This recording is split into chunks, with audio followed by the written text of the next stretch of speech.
RBI ने 2000 ਦੇ note ਵਾਪਸ ਲੈਣ ਦਾ ਕੀਤਾ ਐਲਾਨ। 23 ਮਈ ਤੋਂ 30 ਸਤੰਬਰ ਤੱਕ ਬੈਂਕਾਂ 'ਚ ਬਦਲੇ ਜਾ ਸਕਣਗੇ ਨੋਟ। ਇੱਕ ਵਾਰ 'ਚ ਬਦਲੀ ਜਾਵੇਗੀ 20,000 ਤੱਕ ਦੀ ਕਰੰਸੀ। ਸ਼੍ਰੋਮਣੀ ਕਮੇਟੀ ਦੀ ਕਾਰਜਕਾਰਨੀ ਦੀ ਅੱਜ ਅਹਿਮ ਬੈਠਕ। ਪੰਥ ਨਾਲ ਜੁੜੇ ਮੁੱਦਿਆਂ ਤੇ ਹੋਵੇਗੀ ਚਰਚਾ। ਬੇਅਦਬੀਆਂ ਨੂੰ ਰੋਕਣ ਤੇ ਵੀ ਹੋਣਗੀਆਂ ਵਿਚਾਰਾਂ।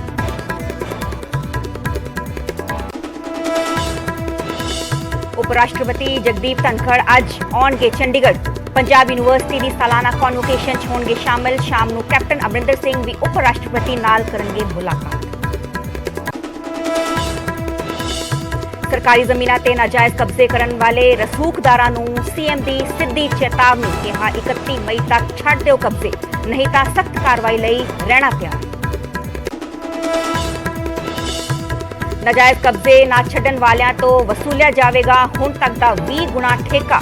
ਮੰਤਰੀ ਧਾਲੀਵਾਲ ਬੋਲੇ ਆਪਣੇ ਆਪ ਕਬਜ਼ਾ ਛੱਡਣ ਵਾਲਿਆਂ ਤੇ ਨਹੀਂ ਹੋਵੇਗੀ ਕਾਰਵਾਈ, ਨਹੀਂ ਢਾਏ ਜਾਣਗੇ ਮਕਾਨ ਪਰ ਵਸੂਲੀ ਜਾਵੇਗੀ ਜ਼ਮੀਨ ਦੀ ਕੀਮਤ। ਸੁਲਤਾਨਪੁਰ ਲੋਧੀ ਦੇ ਗੁਰਦੁਆਰੇ ਹੱਟ ਸਾਹਿਬ 'ਚ ਹੰਗਾਮਾ। ਮੂੰਹ ਤੋਂ ਕੱਪੜਾ ਹਟਾਉਣ ਲਈ ਕਹਿਣ ਤੇ ਭੜਕਿਆ ਸ਼ਖਸ ਗ੍ਰੰਥੀ ਸਿੰਘ ਨਾਲ ਕੀਤੀ ਕੁੱਟਮਾਰ। ਪੁਲਿਸ ਨੇ ਮੁਲਜ਼ਮ ਨੂੰ ਹਿਰਾਸਤ 'ਚ ਲਿਆ। ਰਾਜਪੁਰਾ 'ਚ ਨਹਿਰ 'ਚ ਛਾਲ ਮਾਰ ਕੇ ਇੱਕ ਔਰਤ ਵੱਲੋਂ ਖੁਦਕੁਸ਼ੀ ਦੀ ਕੋਸ਼ਿਸ਼। ਗੋਤਾਖੋਰਾਂ ਨੇ ਬਚਾਈ ਜਾਨ। ਰੈਸਕਿਊ ਦੀਆਂ ਲਾਈਵ ਤਸਵੀਰਾਂ ਵੀ ਆਈਆਂ ਸਾਹਮਣੇ।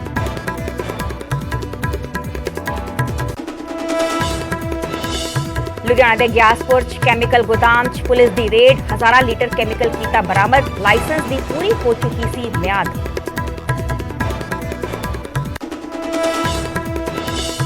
ਜਾਪਾਨ 'ਚ G7 ਸੰਮੇਲਨ ਤੇ ਪਹੁੰਚੇ ਪੀਐਮ ਮੋਦੀ। ਹਿਰੋਸ਼ੀਮਾ 'ਚ ਪ੍ਰਵਾਸੀ ਭਾਰਤੀਆਂ ਨੇ ਕੀਤਾ ਜ਼ੋਰਦਾਰ ਸਵਾਗਤ। ਮੋਦੀ ਦੇ ਲਗਾਏ ਨਾਅਰੇ।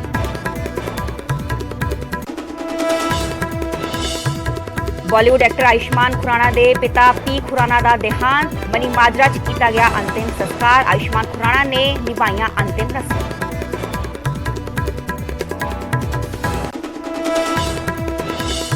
ਅੱਜ ਗੁਰਦੁਆਰਾ ਸ਼੍ਰੀ ਹੇਮਕੁੰਟ ਸਾਹਿਬ ਦੇ ਖੁੱਲਣਗੇ ਕਿਵਾੜ। ਸਵੇਰੇ 10:30 ਵਜੇ ਸ਼ਰਧਾਲੂਆਂ ਦਾ ਪਹਿਲਾ ਜੱਥਾ ਹੋਵੇਗਾ ਨਤਮਸਤਕ। 2000 ਸ਼ਰਧਾਲੂ ਕਰਨਗੇ ਦਰਸ਼ਨ।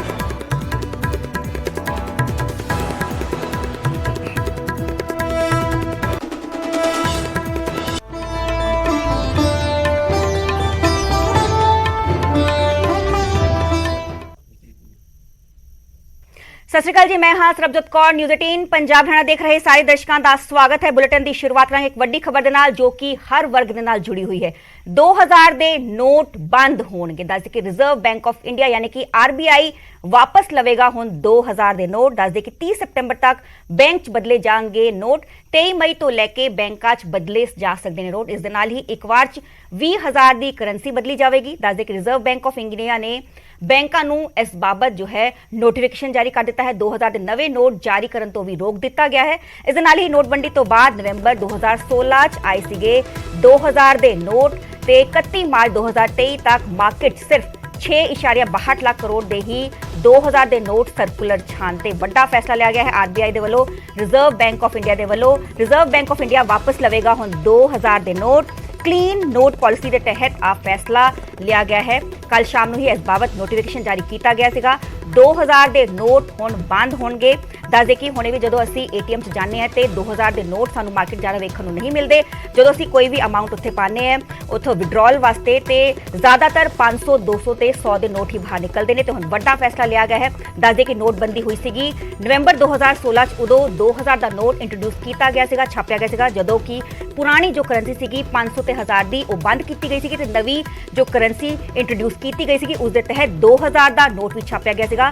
ਪਰ ਕਾਬਿਲੇ ਗੌਰ ਆ ਵੀ ਹੈ ਕਿ 2018-19 'ਚ ਆ ਜੋ ਨੋਟ ਦੀ ਛਪਾਈ ਰਿਜ਼ਰਵ ਬੈਂਕ ਆਫ ਇੰਡੀਆ ਦੇ ਵੱਲੋਂ ਬੰਦ ਕਰ ਦਿੱਤੀ ਗਈ ਸੀਗੀ ਤੇ ਹੁਣ 30 ਸਤੰਬਰ ਤੱਕ ਬੈਂਕ 'ਚ ਬਦਲੇ ਜਾਣਗੇ ਨੋਟ। ਕਾਬਿਲੇ ਗੌਰ ਹੈ ਕਿ 23 ਮਈ ਤੋਂ ਬੈਂਕਾਂ 'ਚ ਬਦਲੇ ਜਾ ਸਕਣਗੇ ਨੋਟ।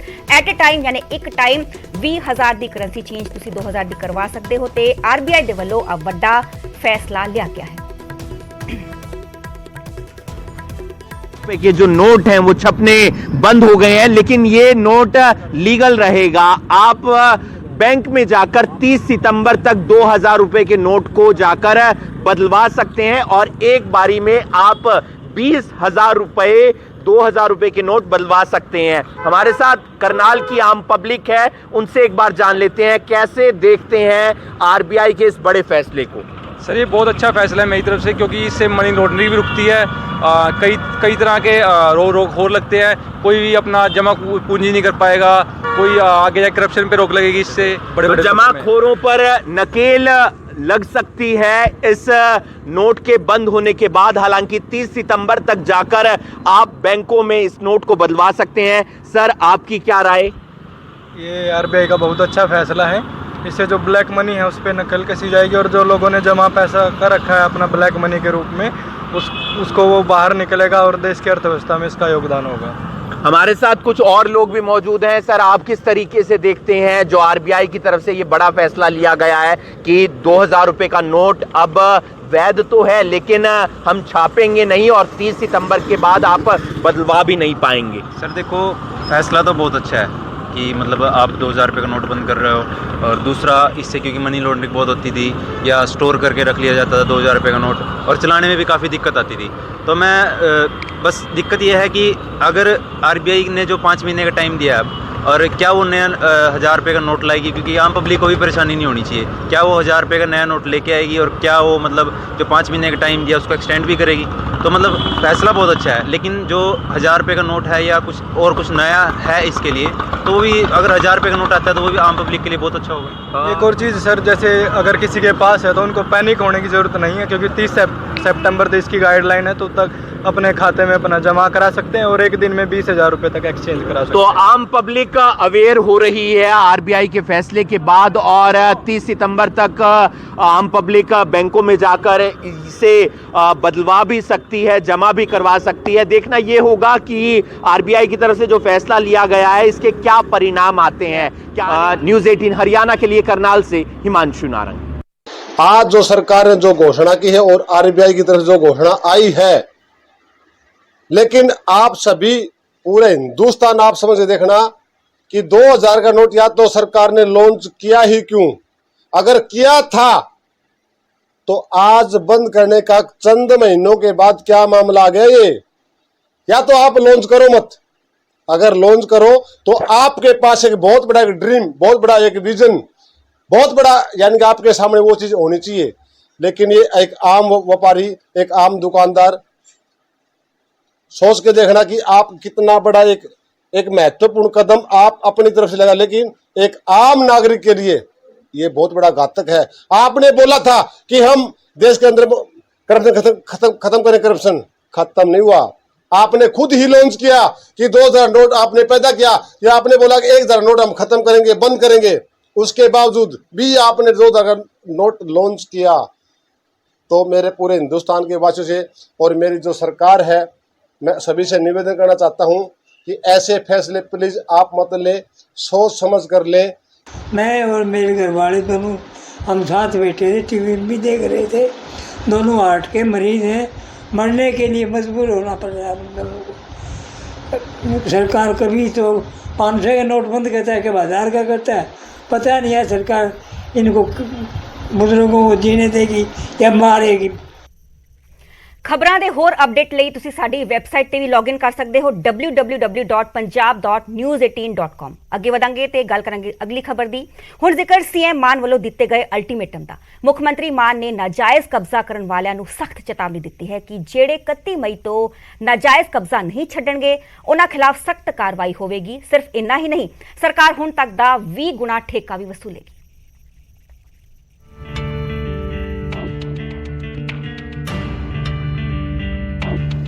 ਨਾਜਾਇਜ਼ ਕਬਜ਼ਿਆਂ ਨੂੰ ਲੈ ਕੇ ਮਾਨ ਸਰਕਾਰ ਸਖਤ ਨਜ਼ਰ ਆ ਰਹੀ ਹੈ, ਜਿਸ ਨੂੰ ਲੈ ਕੇ ਆਉਣ ਵਾਲੇ ਦਿਨਾਂ 'ਚ ਵੱਡਾ ਐਕਸ਼ਨ ਹੋਣ ਜਾ ਰਿਹਾ ਹੈ। ਸੀਐਮ ਮਾਨ ਨੇ ਕਬਜ਼ਾ ਧਾਰਕਾਂ ਨੂੰ ਦੋ ਟੋਕ ਕਹਿ ਦਿੱਤਾ ਹੈ ਕਿ 31 ਮਈ ਤੱਕ ਨਾਜਾਇਜ਼ ਕਬਜ਼ੇ ਛੱਡ ਦਿਓ, ਨਹੀਂ ਤਾਂ ਕਾਰਵਾਈ ਦੇ ਲਈ ਤਿਆਰ ਰਹੋ।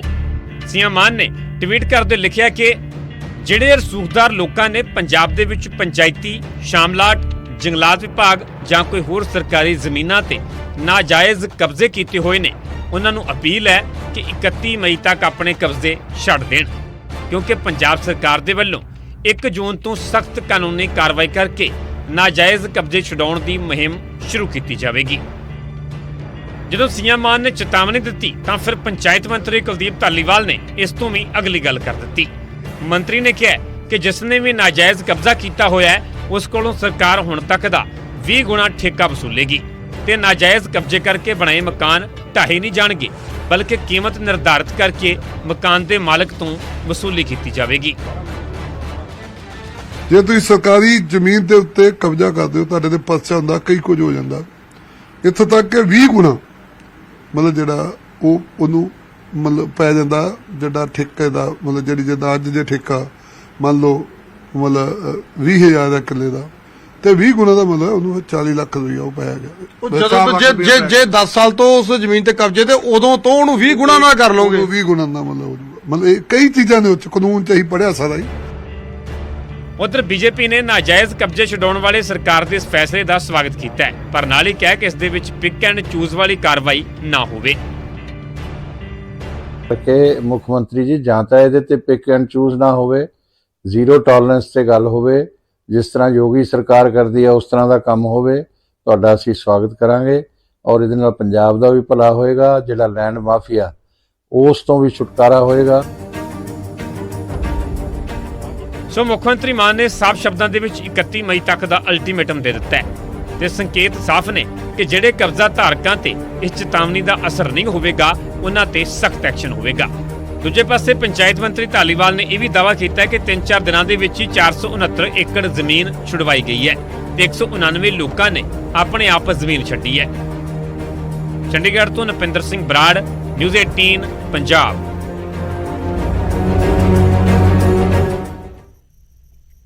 ਕਾਂਗਰਸ ਨੇ ਮੰਗ ਕੀਤੀ ਹੈ ਕਿ ਸਰਕਾਰ ਬਿਆਨਬਾਜ਼ੀ ਨੂੰ ਛੱਡ ਕੇ ਇਹ ਦੱਸੇ ਕਿ ਕਿੰਨੀ ਜ਼ਮੀਨ ਤੇ ਰਸੂਖਦਾਰਾਂ ਦਾ ਕਬਜ਼ਾ ਹੈ।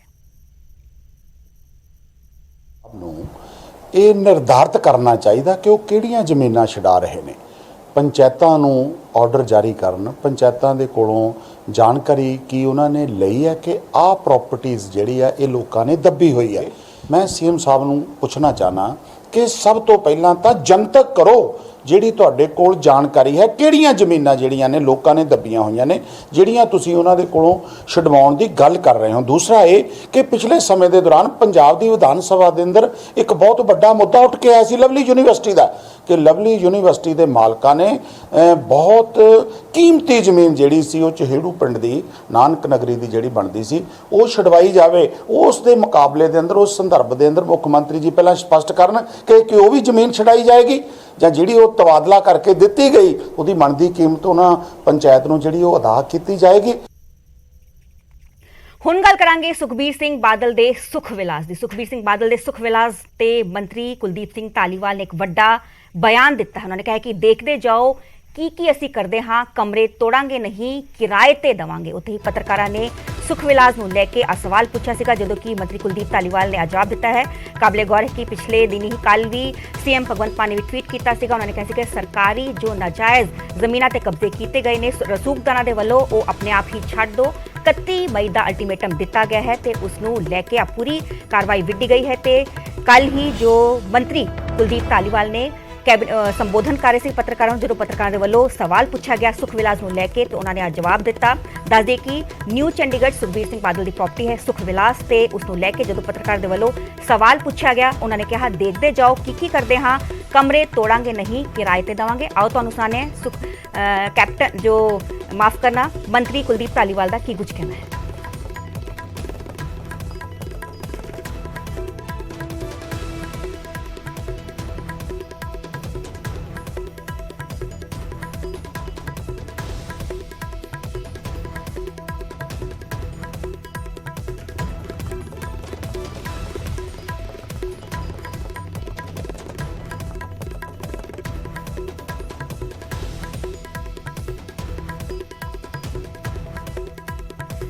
पंचायत मंत्री धालीवाल दावा कर रहे हैं कि वो सुख विलास नूं ढाउणगे नहीं बल्कि उसके कमरे किराए ते देणगे, जबकि अकाली दल ने मंत्री के बयान ते सवाल खड़े किए। होटल ਨੂੰ ਜਿਹੜਾ ਉੱਪਰ ਪਹਾੜਾਂ ਦੇ ਹੋਟਲ ਆ ਸੁਖ ਵਿਲਾਸ ਰਸਤਾ ਸੀਗਾ ਉਹਨੂੰ ਕੱਢਣ ਵਾਸਤੇ ਪੀਏਯੂ ਦੀ ਜ਼ਮੀਨ ਸੀਗੀ, ਉੱਥੇ ਉਹਦਾ ਸੈਂਟਰ ਬਣਨਾ ਸੀਗਾ। ਉਹ ਕਹਿੰਦੇ ਵੀ ਰਸਤਾ ਜਿਹੜਾ ਚਰਚਾ ਚੱਲਦੀ ਹੈ ਵੀ ਹਟਾਤਾ ਉਹਨੂੰ, ਉਹ ਜਿਹੜੀ ਜਗ੍ਹਾ ਵਾ ਉਹਨਾਂ ਨੇ ਰਿਮੂਵ ਕਰਕੇ ਉੱਥੇ ਰਸਤਾ ਦੇ ਦਿੱਤਾ ਗਿਆ। ਉਹਦੇ ਬਾਰੇ ਤੁਹਾਡੇ ਕੋਲ ਸ਼ਿਕਾਇਤਾਂ ਹੀ ਪਹੁੰਚੀਆਂ ਸ਼ਾਇਦ? ਨਹੀਂ ਮੇਰੇ ਕੋਲ ਪਹੁੰਚੀਆਂ ਨਹੀਂ ਗਿਆ ਕੱਲਾ ਰਸਤਾ ਨਹੀਂਗਾ ਜਿਹੜੀ ਉਹ ਜ਼ਮੀਨ ਹੈ ਉਹ ਪਤਾ ਕਿਹਦੀ ਪੀਏਯੂ ਨੂੰ ਸੀਗੀ ਲਾਟ ਉਹ ਜਿੱਥੇ ਕਮਰੇ ਬਣੇ ਆ ਹਾਂ ਉਹ ਤੁਸੀਂ ਮੈਂ ਕਿਹਾ ਖਲੋ ਜਾਓ ਕਰਦੇ ਖੁਲਾਸਾ ਮੈਂ ਕਿਹਾ ਹੋਰ ਰੋਕਦੇ ਜਾਓ ਤੁਸੀਂ ਕੋਈ ਗੱਲ ਨਹੀਂ ਤੁਹਾਨੂੰ ਨਾਲ ਲੈ ਕੇ ਜਾਵਾਂਗੇ ਸਵਾਲ ਘਵਾੜ ਗਿਆ ਤੁਸੀਂ ਕਿਉਂ ਘਬਰਾਉਂਦੇ ਯਾਰ ਤੁਹਾਡੇ ਤੋਂ ਬਿਨਾਂ ਨਹੀਂ ਜਾਂਦੇ ਤੁਸੀਂ ਘਬਰਾਓ ਨਾ मंत्री जी कमरे ढाण की तैयारी है ਉਹ ਨਹੀਂ ਜੀ ਨਹੀਂ ਮਾਰਾ ਹੋਰ ਨਾ ਕਰੋ ਢਵਾ ਦਿਓ ਮੋਤੀਆ ਕੋਈ ਤੁਹਾਨੂੰ ਪਹਿਲਾਂ ਕਿਹਾ ਵੀ ਅਸੀਂ ਢਾਉਣਾ ਨਹੀਂ ਯਾਰ ਐਡਾ ਵਧੀਆ ਕੋਈ ਹੋਟਲ ਬਣਿਆ ਉਹ ਢਾਵਾਂਗੇ ਕਿਉਂ ਉਹਨੂੰ ਕਿਰਾਏ ਤੇ ਦਾਂਗੇ ਆਪਾਂ ਢਾਉਣਾ ਨਹੀਂ ਕੁਝ ਵੀ ਸਭ ਪਹਿਲੀ ਗੱਲ ਆ ਵੀ ਇਹ ਸੁਖ ਵਿਲਾਸ ਦੀ ਕਦੋਂ ਉਹਨਾਂ ਨੇ ਪਹਿਚਾਣ ਕੀਤੀ ਵੀ ਇਹ ਪੰਚਾਇਤੀ ਜ਼ਮੀਨ 'ਚ ਆ, ਕਦੋਂ ਨੋਟਿਸ ਦਿੱਤੇ ਕੋਈ ਸਿਸਟਮ ਹੁੰਦਾ ਮਤਲਬ ਬਿਨਾਂ ਸਿਸਟਮ ਤੋਂ ਹੀ ਮਤਲਬ ਇੱਕ ਬਿਆਨ ਦੇ ਦੇਣਾ ਵੀ ਇਹ ਪੰਚਾਇਤੀ ਜ਼ਮੀਨ 'ਚ ਘਰ ਆ ਤੇ ਅਸੀਂ ਤੋੜ ਦੇਣਾ ਹਫ਼ਤੇ 'ਚ ਇਹ ਤਾਂ ਕੋਈ ਮੈਂ ਨਹੀਂ ਸਮਝਦਾ ਵੀ ਅੱਜ ਤੱਕ ਕੋਈ ਇਸ ਤਰ੍ਹਾਂ ਦਾ ਕਿਤੇ ਕੁਝ ਹੋਇਆ ਹੋਵੇ। ਕਹਿਣ ਦਾ ਮਤਲਬ ਵੀ ਹਾਈ ਕੋਰਟ ਜਾਂ ਸੁਪਰੀਮ ਕੋਰਟ ਨੂੰ ਚੁਣੌਤੀ ਦੇਵਾਂਗੇ ਸਰਕਾਰ ਦੇ ਜਿਹੜੇ ਖਿਲਾਫ। ਬਿਲਕੁਲ ਹਾਈ ਅਦਾਲਤ ਤਾਂ ਜਾਣਾ ਹੀ ਪਊਗਾ, ਅਦਾਲਤ ਤਾਂ ਕੁਦਰਤੀ ਤੌਰ ਤੇ ਇਨਸਾਫ ਦੇਣਗੀਆਂ। ਖਬਰ ਗੁਰਦਾਸਪੁਰ ਤੋਂ ਹੈ। ਗੁਰਦਾਸਪੁਰ ਦੇ ਪਾਵਰਕਾਮ ਦਫ਼ਤਰ 'ਚ ਉਸ ਵੇਲੇ ਕਰਮਚਾਰੀਆਂ ਨੂੰ ਭਾਜੜਾ ਪੈ ਗਈਆਂ ਜਦੋਂ ਕੈਬਨਿਟ ਮੰਤਰੀ ਹਰਭਜਨ ਸਿੰਘ ETO ਸਵੇਰੇ 7 ਵਜੇ ਦਫ਼ਤਰ ਪਹੁੰਚ ਗਏ ਤੇ ਅਚਨਚੇਤ ਛਾਪਾ ਮਾਰਿਆ। ਮੰਤਰੀ ਜੀ ਦੀ ਰੇਡ, ਪਾਵਰਕਾਮ ਦਫ਼ਤਰ 'ਚ ਮਾਰਿਆ ਛਾਪਾ, ਕਰਮਚਾਰੀਆਂ ਨੂੰ ਪਈਆਂ ਭਾਜੜਾਂ।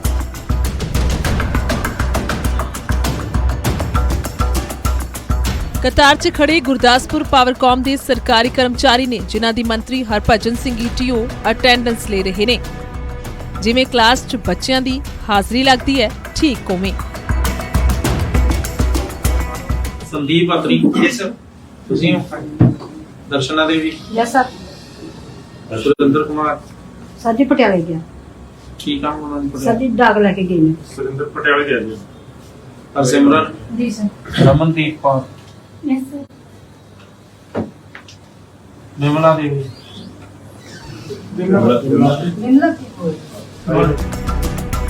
ਲੇਟ ਹੋਣ ਤੇ ਕਿਸੇ ਦਾ ਜਵਾਬ ਆਉਂਦਾ ਹੈ ਕਿ ਬੱਚਾ ਬਿਮਾਰ ਸੀ ਤਾਂ ਕਿਸੇ ਦਾ ਕੁਝ, ਪਰ ਇਸ ਸਭ ਦੇ ਵਿਚਾਲੇ ਮੰਤਰੀ ਸਾਹਿਬ ਜ਼ਰੂਰ ਔਖੇ ਨਜ਼ਰ ਆਏ। Why you are late sir actually ਮੇਰਾ ਪ੍ਰੈਗਨੈਂਸੀ ਦਾ ਮੰਥ ਵੀ ਚੱਲ ਰਿਹਾ ਔਰ ਉੱਪਰੋਂ ਮੇਰੇ ਬੇਟੇ ਦੇ ਵੀ 8 ਵਜੇ ਸਕੂਲ ਹੋਈ ਹੈ।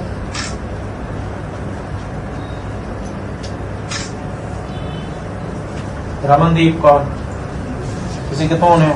ਸਾਧੂ ਚੱਕ ਵਿਲੇਜ ਤੋਂ ਕਿੰਨੀ ਦੂਰ ਹੈ ਇੱਥੋਂ? 5 ਕਿਲੋਮੀਟਰ ਤੋਂ। ਵਾਈ ਯੂ ਆਰ ਲੇਟ ਮੇਰੀ ਬੇਟੀ ਠੀਕ ਨਹੀਂ ਸੀ, ਮੈਡੀਸਿਨ ਉਹਨੂੰ ਖਾ ਕੇ ਦੇ ਕੇ ਆਈ ਤੇ ਅੱਗੇ ਰਸਤੇ 'ਚ ਜਾਮ ਲੱਗਿਆ ਸਕੂਲ ਦਾ।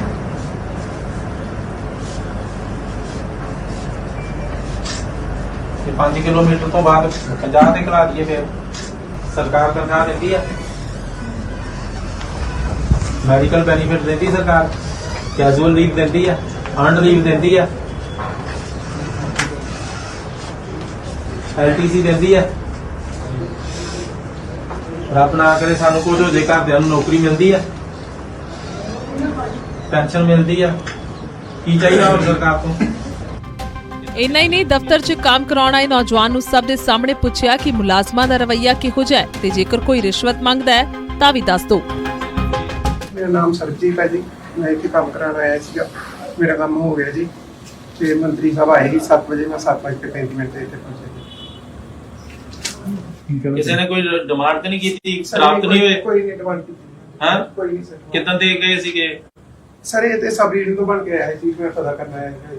ਅੱਛਾ। ਹਾਂਜੀ ਸਰ, ਕੱਲ ਕਾਲ ਕੀਤੀ, ਉਹ ਕਹਿੰਦੇ ਲੈਬੋਰੇਟਰੀ ਟੈਸਟ। ਕਿਸੇ ਨੇ ਕੋਈ ਮਿਸਬੀਹੇਵ ਤਾਂ ਨਹੀਂ ਕੀਤਾ? ਸਰ ਨਹੀਂ, ਕੋਈ ਨਹੀਂ ਡਿਮਾਂਡ ਕੋਈ ਪੈਸੇ ਦੀ? ਸਰ ਕੋਈ ਨਹੀਂ ਤਰ੍ਹਾਂ ਨਹੀਂ। ਹਾਲਾਂਕਿ ਦਫ਼ਤਰ ਤੋਂ ਬਾਹਰ ਨਿਕਲਦੇ ਜਦੋਂ ਪੱਤਰਕਾਰਾਂ ਨੇ ਚੈਕਿੰਗ ਬਾਰੇ ਪੁੱਛਿਆ ਤਾਂ ਮੰਤਰੀ ਸਾਹਿਬ ਨੇ ਮੁਲਾਜ਼ਮਾਂ ਦੀ ਨੰਬਰ 1 ਰਿਪੋਰਟ ਦਿੱਤੀ। ਦਫ਼ਤਰਾਂ ਦੀ ਚੈਕਿੰਗ ਕਰਾਉ ਕੀਤੀ, ਕੁਛ ਇਦਾਂ ਨੇ ਜੰਕਸ਼ਨ ਪਾਏ ਨਹੀਂ, ਸਾਡਾ 7:30 ਵਜੇ ਦਾ ਟਾਈਮ ਆ। ਆਲਮੋਸਟ ਸਾਡੇ ਸਾਰੇ ਅਧਿਕਾਰੀ ਮੁਲਾਜ਼ਮ ਜਿਹੜੇ ਆ ਉਹ ਪਹੁੰਚ ਗਏ ਸੀਗੇ, ਪਬਲਿਕ ਵੀ ਆਈ ਸੀਗੀ, ਪਬਲਿਕ ਦੇ ਕੰਮ ਜਿਹੜੇ ਨੇ ਉਹ ਪ੍ਰੋਪਰ ਹੋ ਰਹੇ ਨੇ। ਜ਼ਿਕਰਯੋਗ ਹੈ ਕਿ 2 ਮਈ ਤੋਂ ਸਰਕਾਰੀ ਦਫ਼ਤਰਾਂ ਦਾ ਸਮਾਂ 7:30 ਵਜੇ ਤੋਂ ਲੈ ਕੇ 2 ਵਜੇ ਤੱਕ ਕੀਤਾ ਗਿਆ, ਜਿਸ ਦੀ ਚੈਕਿੰਗ ਕਰਨ ਖੁਦ ਮੰਤਰੀ ਸਾਹਿਬ ਸਵੇਰੇ 7 ਵਜੇ ਦਫ਼ਤਰ ਪਹੁੰਚ ਗਏ। ਹਾਲਾਂਕਿ ਆਉਣ ਵਾਲੇ ਦਿਨਾਂ 'ਚ ਇਹ ਵੀ ਹੋ ਸਕਦਾ ਹੈ ਕਿ ਬਾਕੀ ਵਿਭਾਗਾਂ ਦਾ ਵੀ ਨੰਬਰ ਲੱਗ ਜਾਵੇ। ਗੁਰਦਾਸਪੁਰ ਤੋਂ ਬਿਸ਼ੰਬਰ ਬਿੱਟੂ, ਨਿਊਜ਼ 18 ਪੰਜਾਬ।